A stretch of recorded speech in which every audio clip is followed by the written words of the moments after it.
My childhood was spent in the back alleys of Kunduz, one of Afghanistan's most dangerous and most unstable provinces. Growing up, the possibility of playing sport didn't even cross my mind. I unconsciously accepted that there was no way for me. Little Zahra with puffy hair and baggy clothes. How could I? How could I run up and down the soccer field like my all-time favorite soccer player, Ronaldo? My name is Zahra Arabzada, St. George's class of 2015. I stand here today with a season of high school cross country, a half marathon, a full marathon, and a 50-miler race under my belt. And I remind myself that it was only 5 years ago that playing sport was even an option. Last weekend, during my ultra-marathon race, with every stamp of my feet, every heavy breath, and passing of every aid station, I reminded myself that I've been running only for 3 years, literally. However, figuratively, I've been running my entire life. Today, I stand here to talk about my journey toward becoming the first and only female runner from my hometown. After all, journey matters, right? To start, I want to take you back to the first race I ever participated in. It was in 2006 when I was 10. My older sister signed me up for the first race I ever ran. It was sponsored by Bayat Foundation, an Afghan wireless company where she worked. As she explained the detail of the race to my family and tried to convince my dad, I focused on one sentence. The first sentence she said. She said, if you're in top 10 when you finish, you will get a bike. There you go, the magical word, I'll get a bike. The next day, I had my game face on. I was ready to train. My sister, Fatima, and I woke up by the prayer call from the mosque nearby, and we ran down the alley in our flip-flops. 2 days before the race, my other sister, Gulnaz, started coaching us with some exercises that would make our leg muscles stronger. So without asking any question, we basically followed and tried to mimic what she was showing.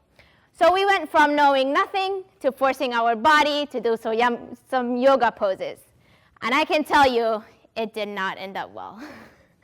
The race day arrived, wearing black school uniform, white scarf, and my flip-flop. I stood behind those lines, ready to get my body to the finish line. And in my head, I had only one image. I knew nothing could stand between me and my bike. Sore body, no training, no running shoes, none of that could have stopped me. The policemen lined up along the race, and there were more police ranger cars in the back of the race. I vividly remember somewhere along the race, I was holding on to the motorcycle of a security guard for extra support. Running for the first time felt horrible, and I did not want to do it ever again. However, that day, I did win the big prize that I wanted so much, only to be told that I was too old to ride it. Instead, my bright, beautiful orange bike hung from the ceiling of our kitchen, and the smoke from my mom's cooking covered every inch of it. Every once in a while, I would sat next to my mom as she tried to start the fire, and I would just stare at the ceiling.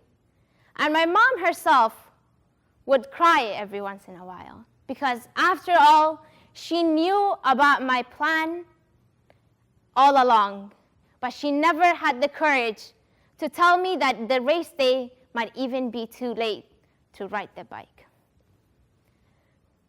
Flash forward to 2012, here in Rhode Island, I found myself running up and down many lacrosse field, basketball court, ice hockey rink, and I found myself being more excited about every game, cheering louder than my peers, and at a time, somehow found myself running on treadmill in many early mornings. There was something liberating about putting one foot in front of another.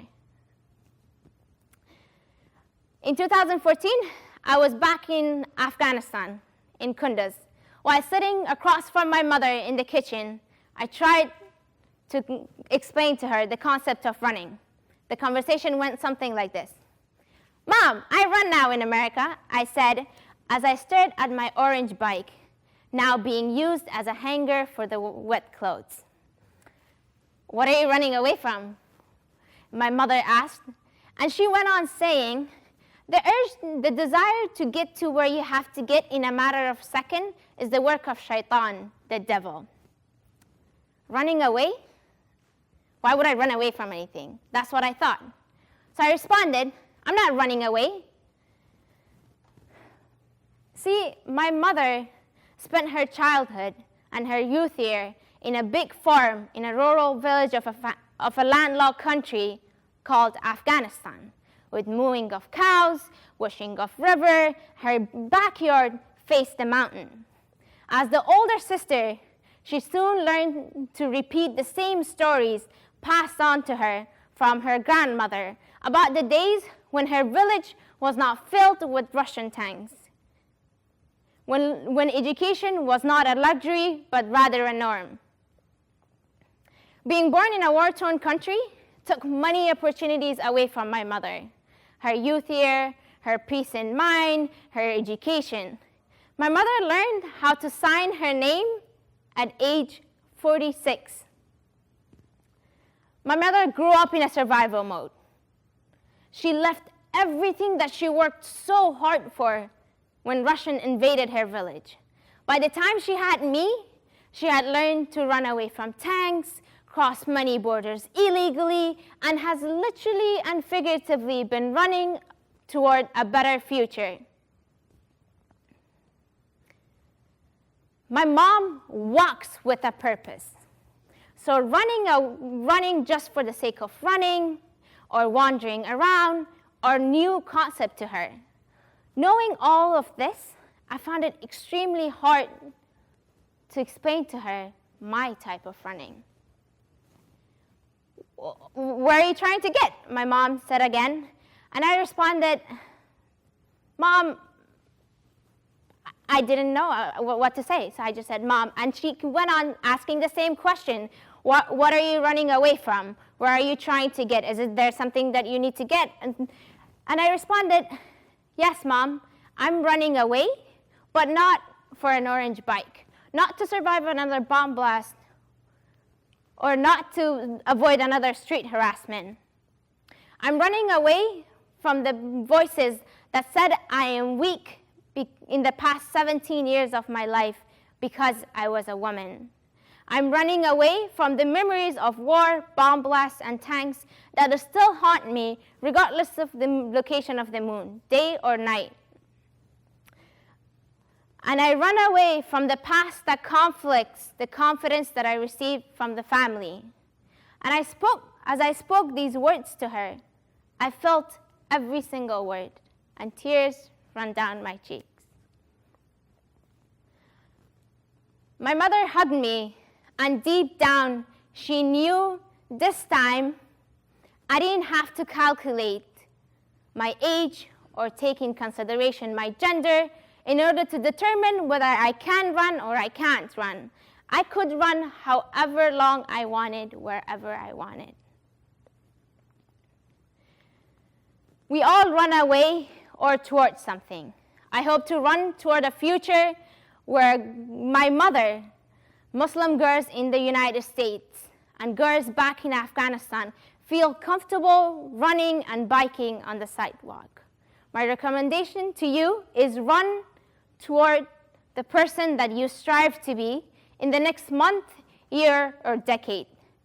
Challenges will always be there, and at a time, excuses sound more appealing than the reality. But choose to go through the challenges, because there is nothing more beautiful than looking back and patting yourself in the shoulder and saying, "Wow, I really did that I actually?"